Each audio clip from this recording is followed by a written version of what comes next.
সুপ্রিয় দর্শক, আসসালামু আলাইকুম। জীবনের গল্পে আপনাদের স্বাগতম। ক্যামেরার সামনে দাঁড়িয়ে আছে এই মুহূর্তে একটি বোন, আমরা শুনবো তারই জীবনের গল্প।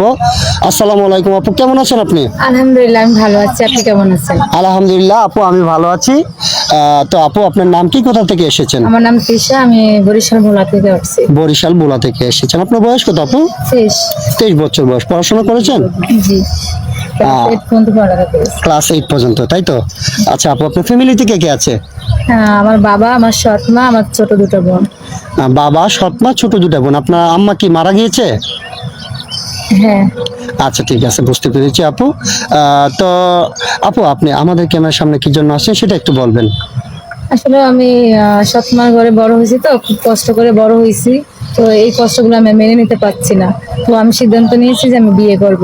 আর এখনকার যে যুগ, এই যুগে কোনো ছেলে পাওয়া যায় না, সবাই সিটিং করে। তো আমি আপনাদের কাছে আসছি, আপনারা যদি আমার গার্জিয়ান হয়ে আমাকে একটা ভালো ছেলের হাতে তুলে দেন, তাহলে আমি আপনাদের কাছে কৃতজ্ঞ থাকবো। আপু, যাই হোক, আপনি সুন্দর কথা বলেছেন। আপনি চাচ্ছেন আমরা গার্জিয়ান হয়ে আপনাকে একটা বিয়ে দিয়ে দিতে, তাই তো? জি। আচ্ছা ঠিক আছে। আপনার বাবা কি করেন? ভ্যান চালায়। আপনার বাবা ভ্যান চালান। আপনার বাবা আপনাকে যৌতুকের টাকার জন্য বিয়ে দিতে পারছেন না। পারছি না। আর যেহেতু ঘরে সৎমা, তাহলে তো সৎমা কান পড়া বাবাকে দিবে, সেটাই হচ্ছে দুনিয়ার নিয়ম, আমরাও বুঝি একটু। যাই হোক, সমস্যা নয়, আমরা চেষ্টা করব আপনাকে একটা ভালো জীবন সঙ্গী জুটিয়ে দেওয়ার জন্য। তাহলে আপু, আপনার যেহেতু আসছেন, আমরা বিয়ে শাদী দিয়ে দেবো। আমরা এই ভিডিও পাবলিক করার পরে তো অনেক ভাই চাবে যে আপনাকে বিয়ে শাদী করার জন্য। অনেকের মনে করেন 30, 40, 45, 50 বছর বয়সের লোকে কিন্তু আমাদেরকে ফোন দেবে বিয়ে শাদী করার জন্য। ওইরকম কোনো ভাই যদি মনে করেন আপনাকে বিয়ে শাদী করতেছে, আপনি বসবেন? হ্যাঁ, আমি বসবো। যেখানে আমার বাবার ওই আর্থিক অবস্থা নেই যে আমাকে ভালো জায়গায় বিয়ে দেবে, তখন বিনা টাকায়, বিনা যৌতুকে যদি কেউ আমাকে বিয়ে করে, তাহলে আমি অবশ্যই বিয়ে বসবো। আপনি চাচ্ছেন যে বয়সটা কোনো ম্যাটার না, যদি আপনার এই আর্থিক অবস্থা জেনে, মানে আপনার গরিব যেহেতু, ডোন্ট মাইন্ড করবেন না, গরিব আমরা সবাই। অবশ্যই আমি গরিব মানুষ, হ্যাঁ, স্বীকার করি। যেহেতু আপনারা বলতেছেন যে আপনার গরিব জেনে শুনে যে বিয়ে করবে, তাহলে বয়সটা কোনো ম্যাটার না আপনার কাছে, তাই তো? আচ্ছা যাই হোক, আপনি সুন্দর কথা বলেছেন। আপনি যেরকম সুন্দর কথা বলেছেন, আপনার হাসিটাও তো তেমন সুন্দর আপু। তাহলে আপু, আপনার সাথে কিভাবে যোগাযোগ করবো ওনারা?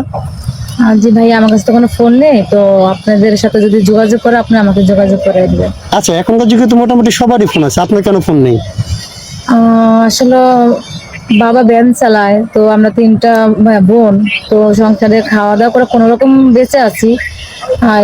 আচ্ছা আচ্ছা, ঠিক আছে, বুঝতে পেরেছি আপু। আপনাকে আর লজ্জা দিতে চাচ্ছি না, যেহেতু আপনার বাবা ভ্যান চালায়, আপনার সংসারটা চলতে কষ্ট হয়ে যায়। একটা ফোন কিনতে গেলে তো মিনিমাম অনেক টাকাই লেগে যায় এখন, তো সেই টাকাটা আপনার পক্ষে সম্ভব না। বুঝতে পেরেছি। তো সুপ্রিয় দর্শক, এই মুহূর্তে দেখতে পাচ্ছেন ডিসপ্লেতে একটি নাম্বার। এই নাম্বারটি হচ্ছে আমাদের নাম্বার। এই নাম্বারে ইমো, হোয়াটসঅ্যাপ খোলা আছে। যদি কোনো ব্যক্তি অথবা কোনো ভাই যদি ওনাকে পছন্দ করে থাকেন, তাহলে এই নাম্বারে ওনার একটা স্ক্রিনশট মেরে পাঠিয়ে দেবেন। কেউ অযথা অডিও কল, ভিডিও কল